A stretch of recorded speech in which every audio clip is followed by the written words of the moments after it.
Hi friends, welcome to Vinmani kitchen. இன்றைக்கி நம்ம தட்டை செய்ய போகிறோம். அது எப்படி செய்கிறதுன்னு பார்க்கலாம். பச்சரிசி மாவில்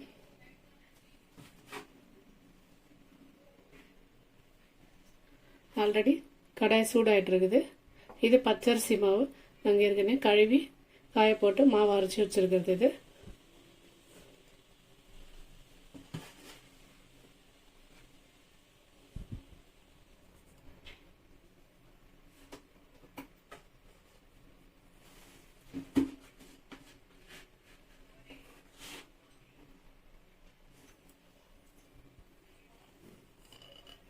இதில் 3 கப்பு மாவு சேர்த்துக்கிட்டு தட்டைன்னு சொல்லுவாங்க, நிப்போட்டு, ஓட்டை வடை இப்படியெல்லாம் சொல்லுவாங்க இதுக்கு பேர்.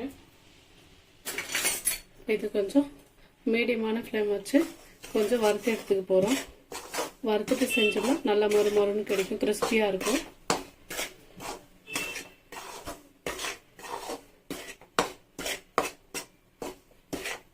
இப்படி கை விடாமல் இப்படி மிக்ஸ் பண்ணிக்கினே இருக்கணும். நமக்கு ஒரு 6-7 நிமிஷம் ஆகும் இது கொஞ்சம் வறுத்து எடுக்கிறதுக்கு.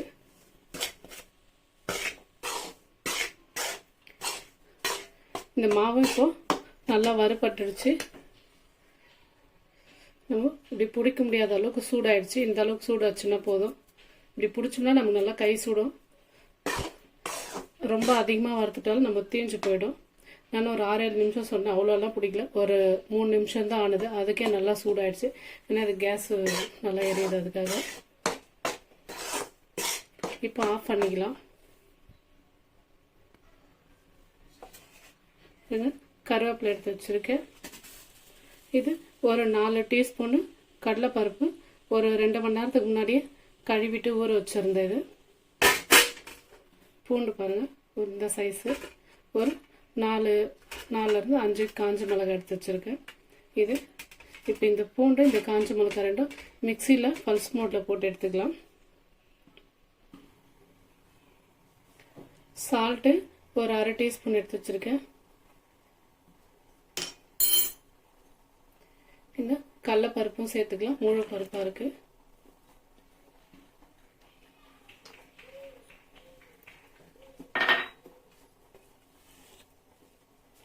கருவேப்பிலை பொடுசாக கட் பண்ணியிருக்கேன்.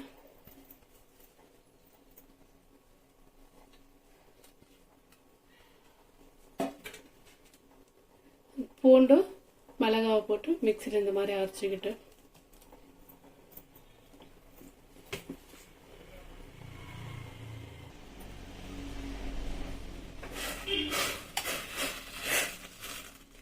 சுடு தண்ணி பாருங்க, காய வச்சது. இது இந்த அளவுக்கு காஞ்சிருக்கு. நல்லா ஒரு கொதிக்கிறதுக்கு முன்னாடி ஸ்டேஜ். கொஞ்சம் கொஞ்சமாக தண்ணி ஊற்றி மிக்ஸ் பண்ணிக்கலாம். ஏன்னா கை வச்சு பண்ண வேண்டாம், சுட்டுரும்.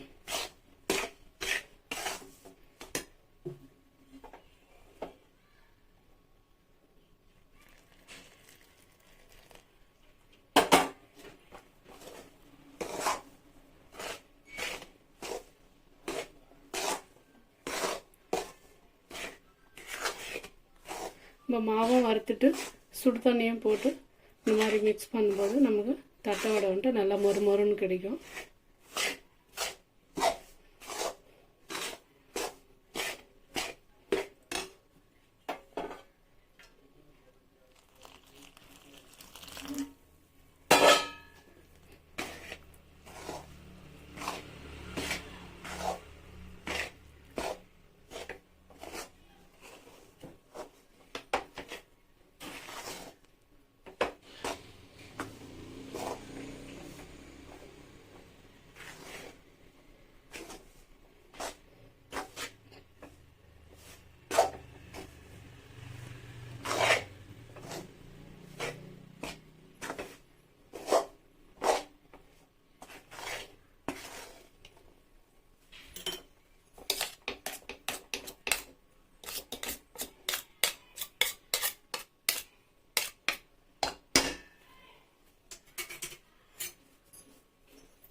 இப்போ கொஞ்சம் லைட்டாக பச்சை தண்ணி கையில் இப்படி தொளிச்சு விட்டுட்டு நிதானமாக மிக்ஸ் பண்ணி பார்க்கலாம். ரொம்ப சுடுது, கொஞ்ச நேரம் ஆறட்டும். நம்ம பண்ணிக்கலாம்.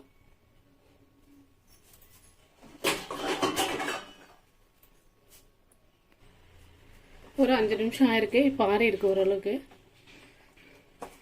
ஊற்றின தண்ணி பத்தலை, இன்னும் கொஞ்சம் பச்சை தண்ணியை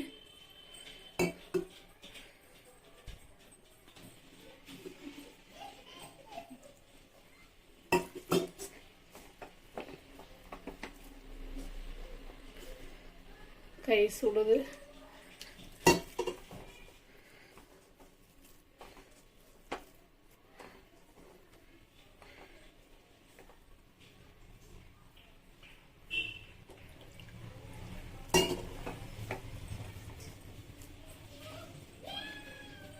ரொம்ப சுடுது, ஆறல இன்னும்.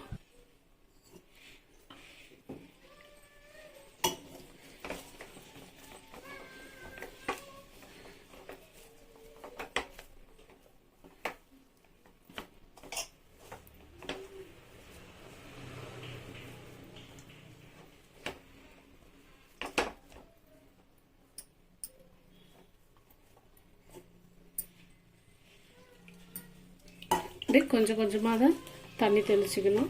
நம்ம ஒரே டைம் ஊற்றிட்டோம்னா மாவு இலக்க போயிடும்.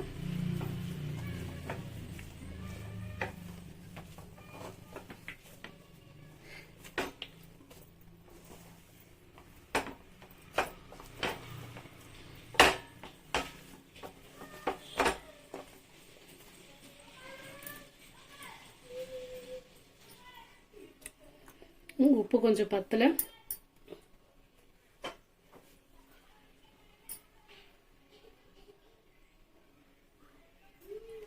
ஃபஸ்ட்டு ஒரு 1/2 டீஸ்பூன் போட்டிருக்கேன். இப்போ ஒரு 1/2 டீஸ்பூனு, கொஞ்சம் தான் மிச்சம் இருக்கு.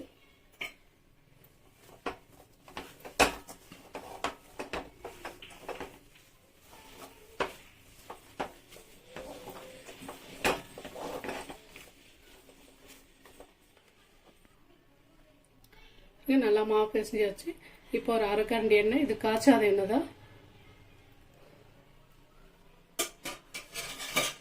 மறுபடியும் இந்த எண்ணெய் எதுக்குன்னா நமக்கு தட்டும் போது கையில் ஒட்டாமல் இருக்கும்.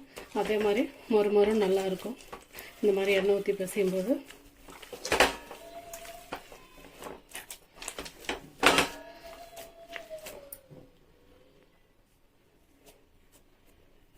பாருங்க, இந்த அளவுக்கு நல்லா பிசைஞ்சாச்சு. நமக்கு உருண்டை பிடிக்கிறதுக்கு இந்த மாதிரி வரணும். நம்ம இதை வேற ஒரு பாத்திரத்துக்கு மாற்றிக்கலாம். இப்போ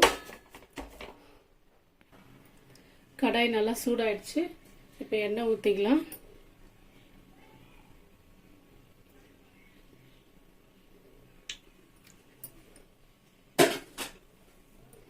இது எண்ணெய் அதுக்குள்ள காயட்டும்.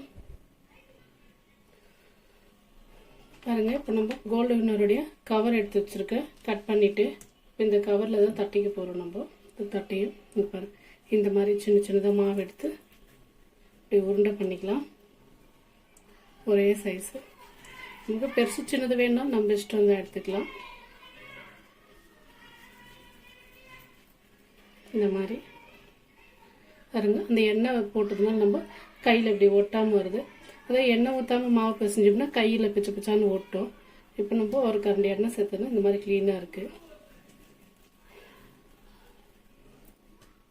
இதே மாதிரி எல்லாம் உருண்டை பண்ணிக்கலாம்.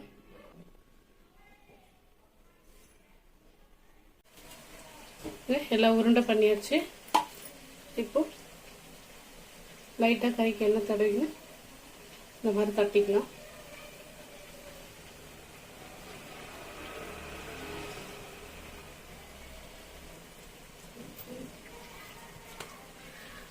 அப்படியே கையில் எண்ணெய் தடவி தட்டும்போது நமக்கு ஈஸியாக இருக்கும், கையில் ஒட்டாமல் இருக்கும்.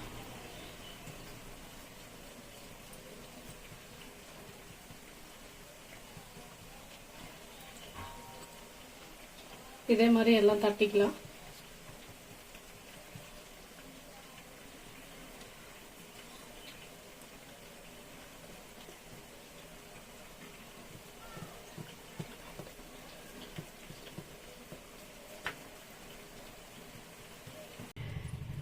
சின்னதாக இந்த மாவு இப்படி போட்டோம்னா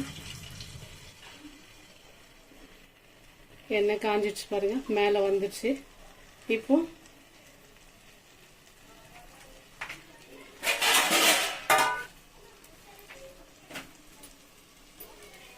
இங்கே தட்டி வச்சுக்கிறது. இது ஒவ்வொன்றா கவர்லேருந்து எடுத்து இப்படி விட்டுக்கலாம்.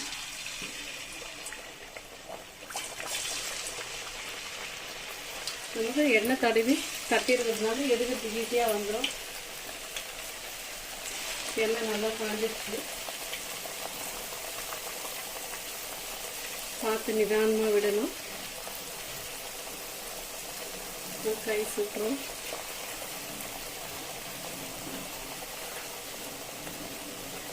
இந்த மாதிரி ஒவ்வொன்றா சேர்த்துக்கலாம்.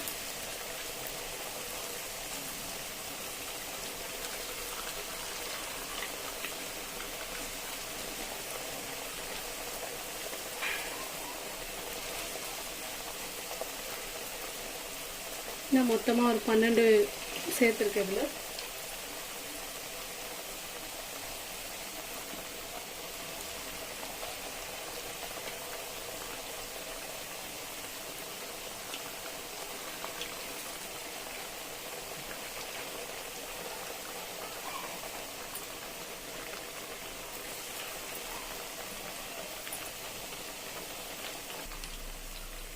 பாருங்க நல்லா கொதிச்சிட்ருக்கு. ஒவ்வொன்றா திருப்பி விடலாம்.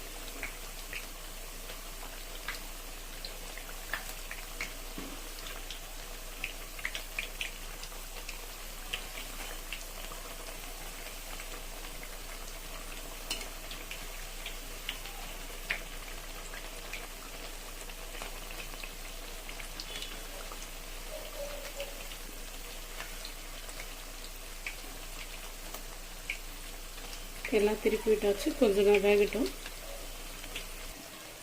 மறுபடியும் இன்னொரு முறை இப்படி திருப்பி விடலாம்.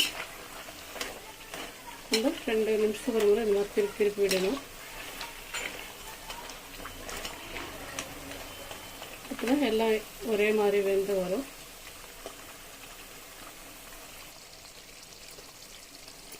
பாருங்க கிட்ட நமக்கு இது ஒரு 80% வெந்துச்சு. ஏன்னா பபிள்ஸ் எல்லாம் அடங்கிடுச்சு. பாருங்கள் எண்ணெய் கொதிக்கிறது. சரியாக வேகாதப்போ நிறைய பபிள்ஸ் இருக்கும். பாருங்கள் எல்லாம் பொங்கி அடங்கிடுச்சு எண்ணெய். இன்னும் ஒரு 2-3 நிமிஷம் மாதிரி திருப்பி விட்டு நம்ம எடுத்துக்கலாம். இது பச்சரிசி மாவில் தான் நான் செஞ்சிட்ருக்கிறேன்.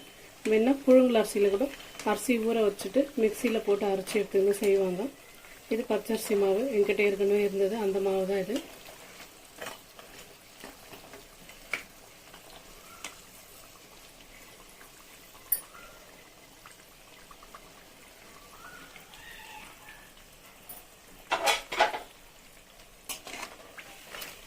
இப்போ எடுத்துக்கலாம்.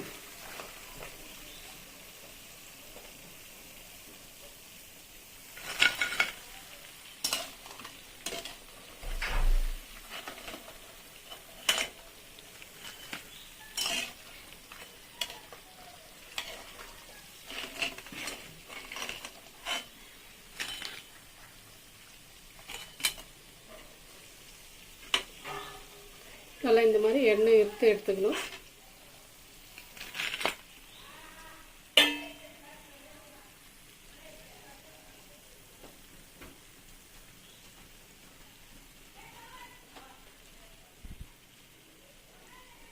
ஃப்ரெண்ட்ஸ், எங்கள் வீட்டு தட்டு வடை பிடிச்சிருக்குன்னு நினைக்கிறேன். பிடிச்சிருந்தா லைக் பண்ணுங்கள், ஷேர் பண்ணுங்கள், சப்ஸ்கிரைப் பண்ணுங்கள், பெல் ஐக்கன் அழுத்துங்க.